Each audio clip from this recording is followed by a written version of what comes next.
সাবেক মন্ত্রী এমপিরা অবৈধভাবে কিভাবে দেশের সীমানা পাড়ি দিয়েছেন তা নিয়ে এবার প্রশ্ন তুলেছেন বিজেপি মহাপরিচালক নিজেও।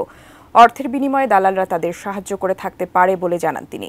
দুপুরে বাহিনীটির সদর দপ্তরে এই মন্তব্য করেন বিজেপি মহাপরিচালক মেজর জেনারেল আশরাফুজ্জামান সিদ্দিকী। ছাত্র জনতার গণ অভ্যুত্থানের পর সাবেক মন্ত্রী এমপি সহ আওয়ামী লীগ নেতাকর্মীর পাশাপাশি সাবেক বিচারপতিও বিভিন্ন সীমান্ত দিয়ে পালানোর সময় গ্রেফতার হন। এমন ঘটনায় এখন পর্যন্ত ২২ জনকে গ্রেফতার করেছে বিজিবি। বর্ডার গার্ডের পার্সপেক্টিভ প্রেক্ষাপট থেকেই বলছি। বৃহস্পতিবার দুপুরে বিজিবির সদর দপ্তরে সংবাদ সম্মেলনে বাহিনীটির মহাপরিচালক বলেন, ৫ আগস্টের পর থেকে অনেকে দেশের বাইরে পালিয়ে গেছেন, তাদের তালিকাও করেছে বিজিবি। এখন কিভাবে গেছে এটা আমারও প্রশ্ন। আরেকটা হলো যে ভারতের সাথে তো আমার জানা মতে একটা আমাদের বন্দি বিনিময় চুক্তি বা এই ধরনের একটা চুক্তি আছে। আমরা যদি আইডেন্টিফাই করতে পারি সরকারিভাবে হয়তো তার চেষ্টা করে, যেটা আমরা দেখতে পাচ্ছি অন্তর্বর্তীকালীন সরকার এই ব্যাপারে কথাও বলছেন। দুর্গাপূজার নিরাপত্তা নিয়ে বিজিবি মহাপরিচালক বলেন, গতবারের তুলনায় এবার কিছু পূজা মণ্ডপ কম হলেও নিরাপত্তা জোরদার থাকবে। শিয়া বাটার ও ভিটামিন ই সমৃদ্ধ lily glam beauty soap. Lily, always beautiful.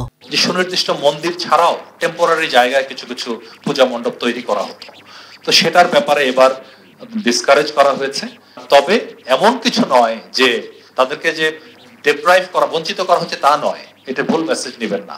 সীমান্তবর্তী বেশ কিছু বড় মন্দির আছে, তো সেখানে যাতে ক্রস বর্ডার এই পূজা অ্যাটেন্ডেন্স অনেক হতো, সেটা এবার একটু ডিসকারেজ করা হয়েছে। সীমান্ত নিয়ে দেশের স্বার্থে আপোষ করার আর কোনো সুযোগ নেই বলে জানিয়ে দেন বিজিবি মহাপরিচালক। পেশাদার একটা সম্পর্ক বিএসএফ এর সাথে বজায় রাখতে হবে, কারণ এটা দেশের সীমান্তের নিরাপত্তার বিষয়টুকু আছে, সেটি আমরা বজায় রাখার সর্বোচ্চ চেষ্টা করছি এবং কোনো কিছুতে কম্প্রোমাইজ করে নিজেরা ছাড় দিয়ে কোনো কিছু হবে না, এতটুকু নিশ্চয়তা দিচ্ছি। আপনি আপনাদের দেশের বর্ডার সিকিউরিটি ফোর্স, আমি আমাদের দেশের বর্ডার গার্ডিং ফোর্স, এখানে কেউ কারো চাইতে কোনো অংশে কম নয়। পার্বত্য চট্টগ্রামের বিষয়ে তিনি বলেন, পাহাড়ে শান্তি ফিরিয়ে আনতে অপ্রীতিকর ঘটনা প্রতিহত করতে বিজিবি কাজ করছে। এরই মধ্যে স্থানীয়দের সাথে মতবিনিময় করা হয়েছে বলেও দাবি করেন বিজিবি মহাপরিচালক। Saiful Jewel, ATN news, Dhaka.